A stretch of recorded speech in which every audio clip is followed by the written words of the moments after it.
Hello viewers, welcome to my channel numeracy maths classes. तो students, आज के video में हम सॉल्व करेंगे पाइथागोरस थ्योरम, जो कि इस चैप्टर की सबसे इंपॉर्टेंट थ्योरम है। एग्जाम में 99% चांसेस होते हैं इस थ्योरम के आने के। तो आज की वीडियो में डिस्कस करेंगे एग्जाम में किस टाइप से पूछी जाती है और इसका proof in the easiest way. Exam में बेसिकली या तो कई बार ऐसे स्टेटमेंट आ जाती है, लिखा हुआ आएगा जो ये स्टेटमेंट गिवन है 6.8 थ्योरम का, या फिर ये ऐसे भी आता है state and proof Pythagoras theorem.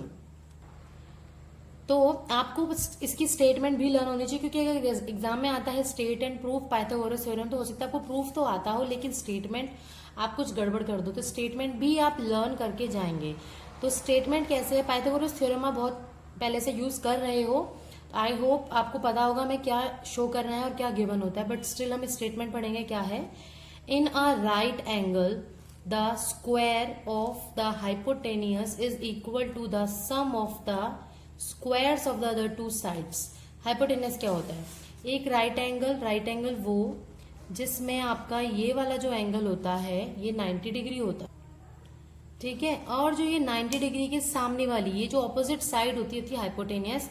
तो पाइथागोरस थ्योरम बेसिकली होती है जो 90 डिग्री के सामने वाली साइड है, मीन्स जो हाइपोटेनियस है, हिंदी वालों के लिए कर्ण, इसका जो स्क्वायर होता है वो इक्वल होता है perpendicular square plus base square. मतलब जिन दो साइड पे ये जो 90 डिग्री एंगल बन रहा है उनके स्क्वायर के सम के इक्वल होता है इसका स्क्वायर, ठीक है। अब चलिए लिखते हैं गिवन और टू प्रूव वगैरह सब कुछ। गिवन है हमें, मान लीजिए एबीसी, मैंने एक ट्राइंगल लिया है जिसमें एंगल बी आपका 90 डिग्री है। प्रूव हमें करना है, क्या प्रूफ करना है कि AC का square is equal to AB का स्क्वायर प्लस BC का स्क्वायर, ये पूरा आपका 90 डिग्री एंगल है।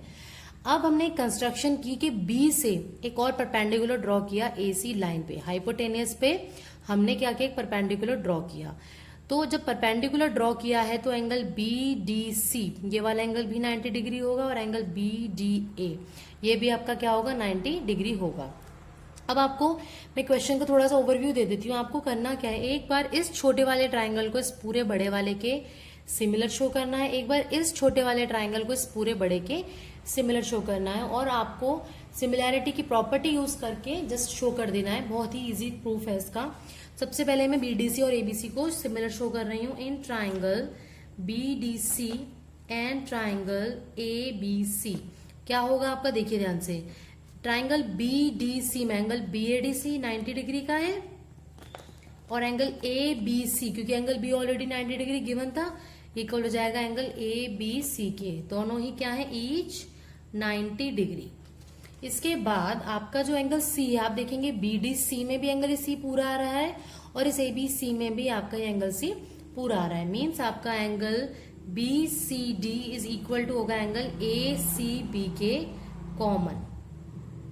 देयरफॉर आपका जो ट्राइंगल BDC है वो सिमिलर हो जाएगा ट्राइंगल ABC के किस प्रॉपर्टी से, बाय एंगल सिमिलैरिटी क्राइटेरिया। तो इस प्रॉपर्टी से हम इसके जो सिमिलैरिटी क्राइटेरिया के पार्ट होते हैं उससे बता सकते हैं कि BD अपॉन AB इक्वल होगा DC अपॉन BC इक्वल होगा BC अपॉन AC। अब आपको यूज क्या करना है, देखिए AC square is equal to AB square plus BC square लाना है, तो आप यूज करेंगे इस वाले को, जिससे क्या होगा, क्रॉस मल्टीप्लाई करने पे BC आपका BC स्क्वायर तो भी बन जाएगा, ठीक है। क्योंकि इस वाले में क्या आपको BD आ रहा है, BD का तो हमें काम ही नहीं, हमें शो क्या करना था, AC square is equal to AB square plus BC square. तो हम ऐसी साइड चूज करेंगे जिसमें ये तीनों में से कुछ तो आ रहा हो लेकिन एक्स्ट्रा पार्ट ना हो, तो हम ये वाला इग्नोर कर देंगे, सिर्फ इन दोनों को यूज करके क्रॉस मल्टीप्लाई करेंगे, तो हमें मिल जाएगा DC into AC is equal to BC into BC हो जाएगा BC का स्क्वायर। ये हो गया आपकी question number 1। Similarly you can show triangle ADB is similar to ABC। तो मैं लिख लेती हूँ यहाँ पे, in triangle ADB and triangle ABC। अब एंगल ट्राइंगल ADB में ADB और ABC का एंगल ABC, ये दोनों आपके हैं 90 डिग्री के, और आपका एंगल A, इस बार एंगल A कॉमन है, इन दोनों में ही एंगल A कॉमन आ रहा है, यानी कि एंगल BAD और एंगल BAC आपके कॉमन है। तो आप लिखेंगे angle BAD is equals to angle BAC। कौन से एंगल हो गए आपके, ये कॉमन एंगल, देयरफॉर आप अगेन कह सकते हैं कि triangle A D B similar हो गया ट्राइंगल ए बी सी के कौन सी प्रॉपर्टी, बाय एंगल। एक बात का आप खास ध्यान रखेंगे, जब ये आप ये ट्राइंगल सिमिलर लिख रहे हैं बहुत सोच समझ के लिखना है। ऐसा नहीं हो कि आप A D B A B C की जगह लिख दें A B D A B C, वो बिल्कुल रॉन्ग हो जाएगा। क्यों? देखिए, जो एंगल सेम है वो एक दूसरे के सामने होने चाहिए। डी बी के इक्वल था तो डी के सामने बी आना चाहिए था, ए के इक्वल था तो ए के सामने ए। अब बचे बी और सी, वो जैसे मर्जी सेट कर दीजिए क्योंकि लास्ट बचा है वो सही ही होगा। तो सिमिलैरिटी क्राइटेरिया से अब आपका A D by A B मिला is equals to D B by B C मिला is equals to A B by A C मिला, ए बी बाय ए सी। अब किसकी जरूरत नहीं है, इस बार डी बी इसमें आ गया तो हम इसे इग्नोर करके इन दोनों को लेंगे। जब आप इन दोनों को लोगे क्रॉस मल्टीप्लाई करोगे, देखो ए डी इंटू ए सी हो जाएगा is equals to A B into A B हो गया आपका ए बी का स्क्वायर, इक्वेशन नंबर 2। अब आप ध्यान से देखना, जो आपको राइट हैंड साइड में शो करना था वो था A B square plus B C square. अब हमें इस इक्वेशन में बी सी स्क्वायर मिल गया, इस इक्वेशन में ए बी स्क्वायर मिल गया।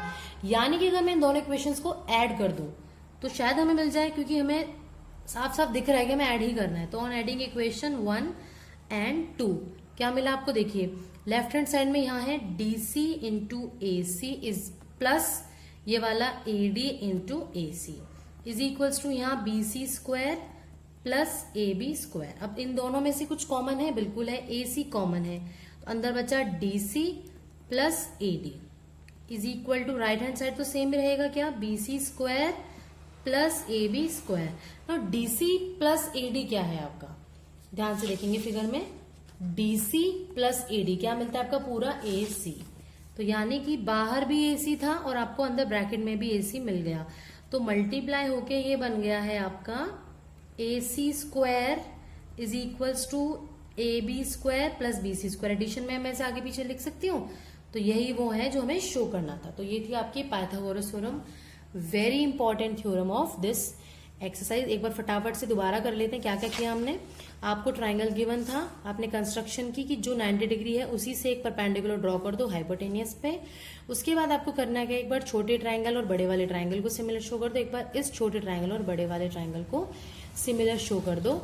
सिमिलर शो करने के बाद आप क्या करेंगे, 3 में से एक को इग्नोर करेंगे जिसमें आपका ये बी डी आ रहा होगा, क्योंकि हमें बी डी शो नहीं करना है।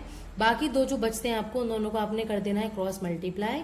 उसके बाद जो 2 इक्वेशन आएंगी आपको उन्हें कर देना है ऐड करने के बाद आपको आपका फाइनल रिजल्ट मिल जाए। तो ये थी आज की वीडियो में सिर्फ इतना ही करेंगे हम। नेक्स्ट वीडियो में डिस्कस करेंगे converse of Pythagoras theorem which is again a important theorem.